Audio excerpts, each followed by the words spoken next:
नमस्कार, मैं हूं आशीष चित्रांशी और आप देख रहे हैं द न्यूज लॉन्चर। बुलडोजर का आतंक, ये आतंक उत्तर प्रदेश से शुरू हुआ। बुलडोजर का आतंक पूरी जिम्मेदारी से कह रहा हूं। ये bulldozer pick and choose system पे चलता है। ये चुनता है कि कहां चलना है, कहां इसको विध्वंस करना है। ये चुनता है कहां इसको नहीं जाना है, कहां विध्वंस नहीं करना है। जिसको योगी का बुलडोजर कह दिया गया। बुलडोजर राज, बुलडोजर मॉडल और बुलडोजर तो इस विध्वंस के प्रतीक को राजकीय प्रतीक बना दिया गया। उत्तर प्रदेश से शुरू हुआ ये बुलडोजर का जो आतंक था, ये धीरे धीरे भाजपा शासित राज्यों में फैल गया। इसने पांव पसार लिए। मध्य प्रदेश, राजस्थान, आए दिन खासकर जो राजनैतिक रूप से समान विचारधारा के लोग नहीं हैं, अगर उन पर कोई आक्षेप लगा, आरोप लगा, तो बुलडोजर तत्काल चल देता है विध्वंस करने के लिए, मटियामेट कर देता है। इस बुलडोजर की बहुत कहानियां हैं, लेकिन इस बुलडोजर के आतंक पर क्या सुप्रीम कोर्ट का हथौड़ा चलने वाला है? क्योंकि अब मामला सुप्रीम कोर्ट पहुंच गया है और अगले 48 घंटे में इस पर फैसला भी आ सकता है। सबसे बड़ी बात जो है, आज पहली बार चर्चा में इस एंगल पर भी हम जाएंगे। ये जो केस है, ये जस्टिस बी आर गवई की बेंच में है। इसीलिए उम्मीद है। न्यायपालिका पर लोग सवाल करने से थोड़ा हिचकिचाते हैं, लेकिन हम तो करते हैं भाई। न्यायपालिका भी जनता जनार्दन से ऊपर नहीं है। जस्टिस बी आर गवई की बेंच में होने की कई मायने हैं। अतीत के कई ऐसे फैसले हैं जो जस्टिस गवई के बेंच में गए तो इंसाफ होता नजर आया। सिर्फ टिप्पणी नहीं, फैसला भी इंसाफ के साथ, इंसाफ के लिए होता नजर आया। अब ये मामला सुप्रीम कोर्ट का है और मामला बुलडोजर का है, तो हमारे साथ जस्टिस बलराज सिंह मलिक साहब हैं। उनसे बेहतर इस मसले पर चर्चा करने के लिए कोई हो नहीं सकता मेरी नजर में, क्योंकि वो चाहे अदालतों के फैसले हों, अदालतों का रवैया हो, अदालतों की टिप्पणियों और फैसलों में फर्क हो, मलिक साहब हमेशा आवाज उठाते हैं। सीजीआई को चिट्ठी भी लिखनी हो तो फटाफट लिख डालते हैं मलिक साहब। ये बुलडोजर का मामला जो गया है सुप्रीम कोर्ट में, ये इसमें क्या आपको लग रहा है कि क्या हो सकता है? क्योंकि अब तो सुनवाई का वक्त, 48 घंटे में सुनवाई होगी इस पर। 2 जी। तारीख को जस्टिस बी आर गवई के सामने इसकी सुनवाई होनी है। और इस जो मामला गया है, खासकर उस मामले में मुस्लिम पक्ष लेकर के गया है कि मुसलमानों को विशेष रूप से इस बुलडोजर के जरिए प्रताड़ित किया जा रहा है, उन पर आतंक या कहर ढाया जा रहा है। मलिक साहब। जी, देखो, अब तो मसला ये है कि मुस्लिम समाज के लोगों को प्रताड़ित किया जा रहा है। बहुत बार गरीब और जो लोग असहाय लोग हैं, उनको लगातार इस देश में प्रताड़ित होना पड़ता है। कमजोर लोगों के घरों को, बिल्डिंगों को बड़ी बहाना बना के गिराया जाता है, और जो लोग पहुंच रखते हैं या पैसे का इस्तेमाल करते हैं, उन लोगों की बिल्डिंगें बची रहती हैं, उनको कोई छेड़ता नहीं। और बिल्कुल ये बात सही है कि इस देश में अगर पॉइंट टू पॉइंट लीगल बात पे जाएं तो देश के बहुत चंद ही बिल्डिंगें बचेंगी, वरना सारी गिरानी पड़ेंगी देश के अंदर। बहुत सारे में भी डीडीए के हैं या लोगों की सोसाइटीज में हैं। नक्शा पास करने के बाद बहुत सारे परिवर्तन लोग अपने घरों में कर ही लेते हैं, और सोसाइटियों में इवन डीडीए की कोई कॉलोनी ऐसा नहीं, कोई फ्लैट ऐसा नहीं जिसमें लोगों ने अपनी मर्जी से चेंज नहीं किया। अगर लीगल कार्रवाई करनी होगी तो कोई बचेगा नहीं। तो डेमोक्रेसी लोगों के घर गिराने का कोई प्रोविजन ही नहीं। डेमोक्रेसी लोगों के घर बनाने के लिए, बनवाने के लिए है। और जो घर ढहाने की प्रक्रिया है, ये शासक मानसिकता है, शासन मानसिकता है, ये गुंडा मानसिकता है। और इस मानसिकता में पुलिस को और एनफोर्समेंट डिपार्टमेंट जितने भी देश में है, और इन्वेस्टिगेशन एजेंसी, उनको जैसे पहले के बदमाश राजा अपने लठैत के रूप में यूज करते थे, मनचाहा टैक्स, मनचाहा बर्ताव जनता के साथ करते थे, ये उसी तरह से डेमोक्रेसी के नाम पे आज वही गुंडई चल रही है। और ये गुंडे डेमोक्रेसी में जनता बर्दाश्त नहीं कर सकती। भले ही इसमें टारगेट मुस्लिम समाज को बनाया गया हो, मगर पूरा देश, ये हो तो रहा है इसलिए क्योंकि 24 के इलेक्शन में जो चोट लगी है, दोबारा से हिंदू मुसलमान के नाम पे हिंदुओं को इकट्ठा करके किसी भी बहाना बना के डरा के उनको लालच में और भय से हिंदू समाज को डराना चाहते हैं और उसको संगठित करना चाहते हैं अपने हिंदुत्व के एजेंडे के नीचे, जबकि इनको हिंदुत्व से कोई लेना देना नहीं। ये हिंदुओं के ठेकेदार वैसे ही बनते हैं, ये खुद हिंदू समाज के जो ताना बाना और नैतिकता उसको मानने वाले लोग नहीं है, जो भी के लोग हैं। तो अब 2 तारीख को जिस बेंच में ये मैटर लगा है, वहां उम्मीद है, देश को उम्मीद है, वकीलों को भी उम्मीद है कि न्याय होगा। वो समाज से आते हैं या वो जज उस हालात को देखे हुए जज हैं जो इस देश की गरीबी और इस देश के हर तरह की पीड़ा जिस समाज ने सही है, जो समाज का तबका है या इस देश के जो मेजोरिटी लोग हैं जो गरीबी से संघर्ष करके अपना घर चलाते हैं और देश के में भागीदारी भी करते हैं। और कोई भी कानून ऐसा हो ही नहीं सकता जिस घर में लोग रहते हों, चाहे वो सरकारी जमीन पे भी बना हो। जिस घर में लोग रहते हैं, बिजली का कनेक्शन आप लोगों ने दिया है, टैक्स आप से वसूल कर रहे हैं, उसको बिना न्यायालय के कोई गिरा नहीं सकता। पुलिस के इशारे पे या किसी डीएम या किसी पुलिस अधिकारी के या किसी सीएम के कहने, इवन चाहे पीएम के कहने पे भी हो, इन बिल्डिंगों को गिराने का काम गुंडा काम है और इन लोगों को कटघरे में खड़ा करना चाहिए। जो भी इसमें शामिल है इन्वेस्टिगेशन तो इसमें होनी चाहिए, न केवल दिल्ली के सीएम में, दिल्ली के डिप्टी सीएम में। गुंडागर्दी करने वाले कौन लोग हैं मानव जाति के साथ, ये जांच जाए, चाहे सीएम पे जाए, चाहे कहीं भी जाए, किसी के बस सबको गिरफ्तार करके कटघरे में न्यायालय के सामने खड़ा करना चाहिए। अगर ये दोषी हैं तो पैसा वसूल इनसे, इनकी तनख्वाहों से करना चाहिए। ये तनख्वाह से पूरा पैसा नहीं हो उस घर को ढाने के लिए, उसको कंपनसेट करने के लिए, तो इनकी खुद की जमीन और जायदाद कुर्की करने चाहिए, चाहे उसमें डीएम हो, चाहे कोई और अधिकारी हो, और चाहे मैं तो कह रहा हूँ स्टेट का सीएम हो, शामिल हो, सबको कटघरे में खड़ा करने की जरूरत है। जो अपने आप को डेमोक्रेसी में राजा समझ बैठे हैं, बेवकूफी जो कर रहे हैं, जो लोग जिनको इतना बर्दाश्त नहीं है, जो अपने इलेक्शन जीतने के लिए, वोट पक्की करने के लिए, अपना पद पक्का करने के लिए समाज को बांटते हैं, ये सबसे बड़े आतंकवादी हैं इस देश के अंदर। आतंकवाद के नाम पे, नक्सलवाद के नाम पे जल जंगल जमीन की सुरक्षा करने वाले लोगों को नक्सलवादी, और जो अपनी बात करना चाहते हैं और उनकी बात ना सुनी जाए तो उनको आतंकवादी। इस देश का कोई बच्चा, कोई नागरिक ना आतंकवादी है ना नक्सलवादी है। ये सब वो लोग हैं जो न्याय के खिलाफ लड़ते हैं, उसके खिलाफ आवाज उठाते हैं। जब उनकी आवाज नहीं सुनी जाती, शासन मानसिकता वाले लोग पुलिस को अपना लठैत समझ के अपने ही बेटों की गोलियों से अपने देश के नागरिकों को मरवाया जाता है। ये उस तरह का माहौल देश में चल रहा है जो डेमोक्रेसी में सहन नहीं किया जा सकता, और ये डेमोक्रेसी के आधार पर नहीं हो रहा। देश को संभलना होगा, एकजुट होना होगा, सबको एक के साथ अन्याय, पूरे देश के साथ अन्याय है, उसमें हिंदू मुसलमान अगड़ा पिछड़े में बंटने की जरूरत नहीं है। 140 करोड़ लोग हमारे अपने परिवार के लोग हैं, और जो वसुधैव कुटुंबकम हमारी परंपरा है, उसके लिए तो 800 करोड़ हमारे हैं। इवन पड़ोसी मुल्क के साथ भी हम दुश्मनी और बकवास नहीं कर सकते, जो बार बार अपने पड़ोसी, मैं तो कह रहा हूँ पाकिस्तान, बांग्लादेश, भूटान, श्रीलंका हमारे साथ छोटे पड़ोसी हैं, छोटे भाई की तरह। इनकी मदद देश को करनी चाहिए, जहां भी ये हमारी मदद लेकर आगे बढ़ सके, हमें खुले हाथों से गले लगा के इनकी मदद करनी चाहिए।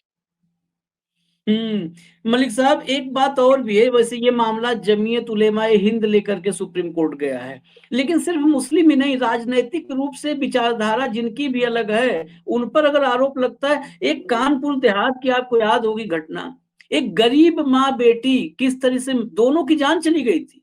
ये बुलडोजर के आतंक में, बुलडोजर बढ़ता जा रहा था, वो झोपड़ी में अपने चली गई, फिर झोपड़ी में आग लग गई, बुलडोजर रौंदता रहा और दोनों की जान चली गई। वो हिंदू थी, वो मुस्लिम नहीं थी। इस बुलडोजर का आतंक बेसिकली उन हर उस शख्स पे है जो राजनैतिक रूप से सत्ताधारी दल के साथ नहीं है, वैचारिक रूप से नहीं है, उनका मतदाता नहीं है, उनका विरोधी है, मुखालफत करता है, वो सब टारगेट पे आते हैं। और मुसलमान होना, तो मुसलमान होना मध्य प्रदेश में भी देखा, वो 20 करोड़ की कोठी को कैसे जो है, वहां पर गाड़ियां जो खड़ी थी, गाड़ियां तो अवैध जमीन के मिट्टी से नहीं बनी थी ना, कि सरकारी जमीन की मिट्टी खोद करके गाड़ी उससे बना दी है, खिलौना तो थी नहीं। वो गाड़ी तो अवैध नहीं थी ना, गाड़ी खरीदी होगी शोरूम से, उसका रजिस्ट्रेशन हुआ होगा आरटीओ में, रोड टैक्स जमा किया होगा, बुलडोजर से उठा करके उसकी गाड़ियों को रौंद दिया, पलट दिया। कितनी गाड़ियां खड़ी थी। ये आतंक जो है, और गवई साहब तो इसलिए हमने चर्चा इसलिए कर रहे हैं, हालांकि आजकल तो थोड़ा तारीफ करने में भी हिचकिचाहट ही होती है, लेकिन इन्होंने कई बार मैं सुना हूं कहे कि अगर बाबा साहब अम्बेडकर नहीं होते तो मैं आज जज नहीं होता। तो इसलिए बाबा साहब में उनकी इस कदर जो है आस्था है, उन सम्मान है बाबा साहब को लेकर के, तो ये लगता है कि हाँ, चलो एक ऐसे बेंच में गया है कि अब यहाँ पर इस पर ठोस कोई फैसला आएगा। लेकिन लेकिन केवल केवल मुस्लिमों पर सुनवाई होगी, या आप तो सुप्रीम कोर्ट में बैठे हुए हैं, या ओवरऑल बुलडोजर एक्शन पर, बुलडोजर के ओवरऑल आतंक पर सुनवाई होगी? मुझे लगता है क्योंकि मामला बहुत ये फैल चुका देश में, और जुडिशरी तक भी ये खबरें पहुंच रही हैं कि देश के लोग और देश के वकील बहुत नाराज हैं इस बात से। अब इन लोगों को कॉग्निजेंस लेना होगा और लेना भी चाहिए। मुझे लगता है इस बार कोर्ट इसमें कॉग्निजेंस लेगी और इस पे कोई ऐसी बात करेगी जो पूरे देश पे लागू होगी। ये बुलडोजर सिस्टम जो है, ये जो आतंकवाद है बुलडोजर का, ये जो आतंकवाद है, सरकारी आतंकवाद जो है, ये लोकतंत्र के नाम पे जो काला धब्बा जो ये लोग लगा रहे हैं, मध्य प्रदेश हो चाहे यूपी हो चाहे और भी कोई स्टेट हो, कोई तेलंगाना की भी बात कर रहा है कि वो भी किसी इसको जो घर में अभी बनाना शुरू किए कोई बिल्डिंग, अगर वो अवैध है, गलत है, उसको आप रोक सकते हो बनने से। जो बनी हुई है, लोग रह रहे हैं, बिजली का कनेक्शन है, टैक्स है या कुछ भी है, उनको आप बिना कोर्ट की अनुमति के नहीं गिरा सकते। आपने जुडिशियल सिस्टम को अपने हाथ में लिया है, आपने कंटेम्प्ट ऑफ कोर्ट की है, आप अपराधी हो, आप बदमाश हो, चाहे कोई है, और ऐसा डीएम उसको सस्पेंड नहीं, तत्काल प्रभाव से रेस्ट्रिकेट करना, उसको हटाना चाहिए। ऐसे डीएम और ऐसे आईपीएस आईएएस की जरूरत नहीं इस देश को। इस तरह के भ्रष्टाचारी, असंवैधानिक और अनकॉन्स्टिट्यूशनल अनलॉफुल एक्टिविटी में शामिल होने के लिए किसी भी सीएम और किसी भी पॉलिटिकल एग्जीक्यूटिव की बात जो चुपचाप मान लेते हैं चमचागिरी में, अपनी तबादलों के लिए, अपने खाए हुए पैसों को ढका के रखने के लिए ताकि तुम्हारे खिलाफ एक्शन हो, ऐसे कमजोर और बेहुदा अफसरों की इस देश को जरूरत नहीं है। ऐसे लोगों को बर्खास्त करना चाहिए। ये इस पद के लायक नहीं है। कॉन्स्टिट्यूशनल पोस्ट है एक डीएम की भी, शपथ लेते हैं ये लोग संविधान की, और चाहे कोई सीएम भी, और सीएम जो एक पर्ची वाला सीएम है, जो खुद डेमोक्रेटिक सीएम, मैम हाउस का लीडर जबरदस्ती पर्ची पकड़ा के बनने का रिवाज कहां से आया इस देश में? असंवैधानिक है, गुंडई है ये, इस देश के लोकतंत्र को धीरे धीरे समाप्त करने की ओर है। ये व्यक्तिवाद है, ये शासन मानसिकता है, ये डेमोक्रेसी के टोटली 100% खिलाफ है। ऐसे ऐसे लोग सीएम बने रहने के लिए कुछ भी करेंगे किसी और के कहने पे। मैं कहता हूँ सीएम के आदेश नहीं है, सीएम ने प्रेशर में आके, प्रभाव में आके किसी और के कहने से आदेश दिया होगा, और डीएम ने भी इसी तरह से आगे काम किया होगा। इस तरह से जो वो कौन लोग हैं, कौन ताकतें इस देश के अंदर जो हिंदू मुसलमान करना चाहती है, किन का भला होने वाला है हिंदू मुसलमान करके? इस देश में वर्णवादी मानसिकता हो, चाहे मनुवादी मानसिकता हो, असमानतावादी मानसिकता हो, जब से ये देश में हावी हुई है तब इस देश के टुकड़े हुए हैं और ये देश का नक्शा छोटा हो गया।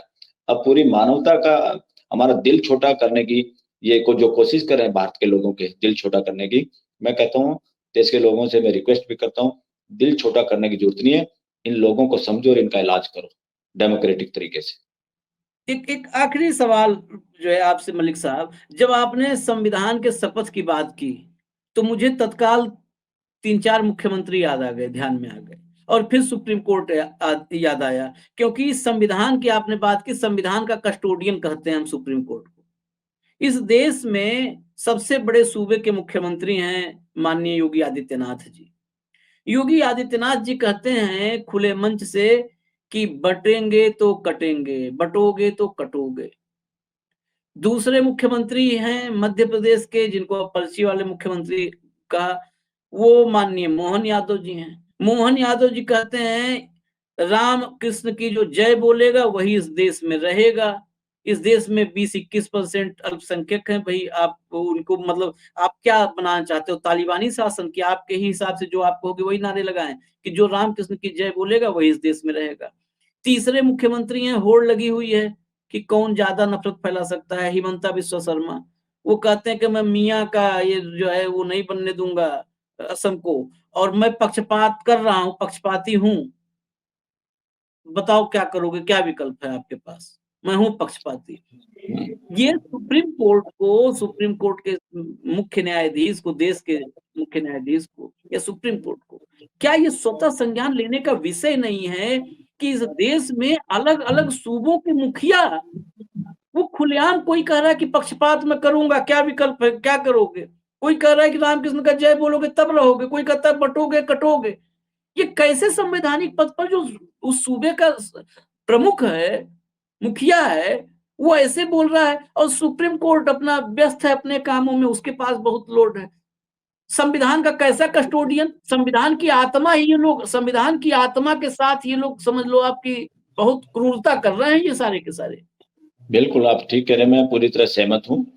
कस्टोडियन पे पूरा क्वेश्चन मार्क है देश में, और होना भी चाहिए, और देश के अंदर पूरी चर्चा होनी चाहिए। लगातार हाई कोर्ट और सुप्रीम कोर्ट में नजर होनी चाहिए देश के लोगों की, सभी लोगों की। सबका हक है कि आपके जो ये पिलर्स हैं सारे के सारे, और खास तौर पे जो कॉन्स्टिट्यूशन के जो गार्डियन है हाई कोर्ट और सुप्रीम कोर्ट, ये क्या काम कर रही है, कौन लोग यहाँ बैठे हैं, वो क्या काम करते हैं, वो अपने जजमेंट में क्या कह रहे हैं, एक एक बात पे नजर रखने की जरूरत है। और ये तीनों जो सीएम का आपने जिक्र किया है, मैं नहीं कहता अपनी अकल से बात करी इन लोगों ने, इनके पीछे कोई और ताकतें हैं जिनके प्रभाव में आके, जिनके दबाव में आके ये अपनी सत्ता में बने रहने की कोशिश में इस तरह के बयान देते हैं, जैसे बंदर मदारी के इशारे पे नाचता है। वही सिचुएशन है इस देश में बीजेपी के लोगों की, और ज्यादातर पॉलिटिकल पार्टी में भी ये बहुत बार क्या होता है, ये छुट भैया नेता या उनके सीएम या ऊपर हाई कमांड जो चाहता है उनको बयान दे दिए जाते हैं, तो बयान दे देते हैं। तो देश का मजाक बना रखे इन्होंने। ये बांटने की बात कहाँ से आई? इंडियन कॉन्स्टिट्यूशन में देश में सिर्फ जोड़ने की बात है, बांटने की बात ही है नहीं। और जुटोगे नहीं तो या कटोगे या इस तरह की बात किसके लिए बोल रहे हैं? कौन काटने वाला है? किसको काटेंगे? ये वो लोग हैं जो बीच में जब इनको चोट लगी है ना इलेक्शन में, जो अपने आप को हिंदुओं का ठेकेदार मान रहे हैं, जो हिंदुत्व की बात करती, मैं कह रहा हूँ ये हिंदुत्व से इनको कोई लेना देना नहीं है। इनको हिंदुत्व इसलिए है, पॉलिटिकल सत्ता पे कब्जा जमाए रखना है इनको, और उस पर कब्जा जमाने के लिए हिंदुत्व हिंदुत्व याद आ रहा है। और कोई हिंदुत्व से मतलब नहीं, हिंदुत्व की नैतिकता, हिंदुत्व के मूल्यों से इनसे कोई लेना देना नहीं। इनकी कार्यशैली, आचरण, व्यवहार में देख लीजिए, ये उसके आसपास नहीं है। कोई भगवा कपड़े पहन रहा है, कोई अपने आप को कुछ और बता रहा है, कोई और बता रहा है। इनकी कथनी करने में दिन रात का अंतर है। ये एक तरह से ढोंग करते हुए नजर आते हैं, और देश के असली दुश्मन ऐसे ही पॉलिटिकल एग्जीक्यूटिव हैं, ऐसे ही पॉलिटिशियन हैं, जिनकी जुबान पे लोगों का बंटवारे की बात रहती है, एक वोट लेने के चक्कर में समाज को बांटना चाहते हैं। और हिंदुओं से भी रिक्वेस्ट है इस बात से, आप समझिए, आपका जो एकता बनी है समाज की 24 के इलेक्शन में, देश के लोगों ने इलेक्शन लड़ा है। आज की जो सरकार है, जो भी वो चोरी चकारी की सरकार कहता हूं मैं तो इसको, क्योंकि इसमें काफी सीटें अभी भी गड़बड़ घोटाले से जीती हुई सीटें हैं। अगर इस देश में दूध का दूध पानी पानी हो, ये सरकार भी गिर जाए और अपोजिशन की सरकार इसमें बन जाए, अगर सही जांच होती। और दमखम अगर हाई कोर्ट और सुप्रीम कोर्ट में इस देश में दिखाया जाता कि कोई हिम्मत नहीं कर सकता इस देश में एक वोट के साथ भी हेरा फेरी करने का। कौन सा कैलकुलेटर है और दो दो 5 बताता है? वोटें कम डली, वोटें दिखाई कैसे मशीन ने? इसका मतलब मशीन तो तुम्हारी गड़बड़ है। ये वोटें ज्यादा दिखाई, इतने दिनों के बाद वोटें ज्यादा दिखाना, और उस पर सारे लोग चुप हैं। ये कहने का मतलब एक चुप 100 को नहीं हराता, एक चुप 100 को वो बनाता है, बेवकूफ बनाता है। इस देश को बनाया जा रहा है। देश ना सेटिस्फाई है इलेक्शन कमीशन से। इलेक्शन कमीशन जैसा बोधम संस्था तो कोई हो ही नहीं, इंस्टीट्यूशन हमारी। तो ये तीनों के तीनों जो लोग हैं, इन्होंने असंवैधानिक काम किए हैं, अपनी शपथ के खिलाफ इन्होंने बात की है। देश को जोड़ने के अलावा तोड़ने की कोई बात ही नहीं कर सकता। ये कटोगे जटोगे, ये अपने आप में ठेकेदार बनते हैं हिंदुओं के। ये कोई ठेकेदार नहीं, इनको अपना पद प्यारा है, और इनके दिमाग में एक तरह से मैं कहूँगा ऐसे मानसिकता के लोगों के दिमाग में गोबर भरा हुआ है, और वो मुंह से जो भी बकते हैं इस देश को डिवाइड करने की बात करते हैं। अब हिसाब लेना पड़ेगा हिंदुओं के ठेकेदारों से भी, मुसलमानों के ठेकेदारों से भी, सिख और ईसाई के ठेकेदारों से भी। जो ठेकेदार है ना, ये सारे के सारों का हिसाब लेना पड़ेगा कि तुम देश को एक बनाने में, मानव जाति को और मानवता को बढ़ाने में तुमने क्या काम किया, या तुम अपनी अपनी संख्या बढ़ा के सत्ता पे कब्जा करने के लिए, या इन मठों पे कब्जा करके अपने वाहवाही के लिए काम कर रहे हो। इस देश में डेमोक्रेसी में आस्था के नाम पे भी, रिलीजन के नाम पे भी, धर्म नहीं कहता मैं इनको, कोई धर्म नहीं है। धर्म तो एक ही है, मानवता, पूरी मानव जाति के लिए, 800 करोड़ के लिए। ये सारे संप्रदाय हैं, ये संप्रदायों का हिसाब लेना, ऑडिट करने की जरूरत है। जैसे देश के बजट की ऑडिट होती है, इनका भी ऑडिट होने की जरूरत है। ये लोगों को डिवाइड करने के लिए काम, देश को और मानव जाति को जोड़ने के लिए काम कर रहे हैं। अगर ये नहीं कर रहे हैं तो देश और दुनिया को इनसे चौकस होना पड़ेगा और इनको लगाम लगानी पड़ेगी, नकेल कसनी पड़ेगी इन सबको, ऐसे पॉलिटिशियन को और ऐसे धर्म के ठेकेदारों को, चाहे कोई भी हो। बिल्कुल मलिक साहब, ये अब देखते हैं 2 तारीख महत्वपूर्ण है, क्योंकि ये बुलडोजर जिस पर हम चर्चा कर रहे हैं, ये बुलडोजर पर चर्चा बहुत जरूरी है। इस देश में एक ऐसा मॉडल विध्वंस का प्रतीक। जी जी मलिक साहब, बोलिए बोलिए बोलिए। आप सिस्टम म्यूट है, म्यूट है। हाँ, ठीक बोलिए है। बोलिए। ठीक। हाँ, तालिबान को जो बदनाम करने वाले लोग हैं, ये तालिबान के भी बाप हैं ये लोग। डेमोक्रेसी में जिसके लिए कोई जगह नहीं, वहां पर ये बुलडोजर चला रहे हैं। तालिबान तो खुल के बुलडोजर चला रहे थे कि हाँ हम नहीं मानते डेमोक्रेसी को। ये तो डेमोक्रेसी की चादर ओढ़ के बुलडोजर चला रहे हैं। ऐसे लोग, ऐसे मानसिकता तालिबान के बाप लोग हैं। बिल्कुल, ये आखिर में कमेंट, क्योंकि डेमोक्रेसी में बुलडोजर की जगह नहीं है। बुलडोजर मतलब है सत्ता का तालिबानीकरण, और इस पर 2 तारीख को फैसला आने वाला है। 2 तारीख को फैसला जो आएगा। जी मलिक मैं तो साहब। कह रहा हूँ, हाँ। एक भी गरीब गुरबे की भी हम्म, झोपड़ी तक पे भी कोई हाँ उंगली नहीं उठा सकता डेमोक्रेसी में बिना न्याय लेके। हम्म, ये डिग्निटी बचाने की जरूरत है। देश के नागरिकों का कोई मजाक ना करे, किसी की गरीबी का, किसी के रिलीजन का, किसी की माइनॉरिटी का कोई बदमाश मजाक ना उड़ा पाए। डेमोक्रेसी उस चीज का नाम है। बिल्कुल। और इस बुलडोजर जो मैंने कहा, इस बुलडोजर पर न्यायपालिका का क्या फैसला होगा, जस्टिस गवई का क्या फैसला होगा, इस पर नजर इसलिए भी क्योंकि बुलडोजर न्यायिक व्यवस्था के अंत का प्रतीक है। ये बुलडोजर ये बताता है कि देश में अब न्यायपालिका की जरूरत नहीं है, अदालतों की जरूरत नहीं है, जज की जरूरत नहीं है, वकील की जरूरत नहीं है। फैसला सिर्फ सत्ताधारी दल के लोग करेंगे, उनके इशारे पर अफसर करेंगे। तो अब देखना है बुलडोजर कि न्यायपालिका बुलडोजर अपना अस्तित्व तो बचा पाता है कि नहीं। इस बुलडोजर पर रोक लगा करके फाइनल कमेंट मलिक साहब कर रहे हैं, तब खत्म करेंगे। जी। बुलडोजर शासन का प्रतीक है, बुलडोजर विध्वंस का प्रतीक है, बुलडोजर टेररिज्म का प्रतीक है, बुलडोजर नक्सलवाद का प्रतीक है, बुलडोजर गुंडागर्दी का प्रतीक है। हाँ, और बुलडोजर न्यायिक व्यवस्था का अंत करने का भी प्रतीक है। अब ये न्यायपालिका, अपेक्स कोर्ट, सुप्रीम कोर्ट कैसे बचाती है। न्यायपालिका को भी डराने का प्रतीक है, न्यायपालिका को डराने का प्रतीक है बुलडोजर।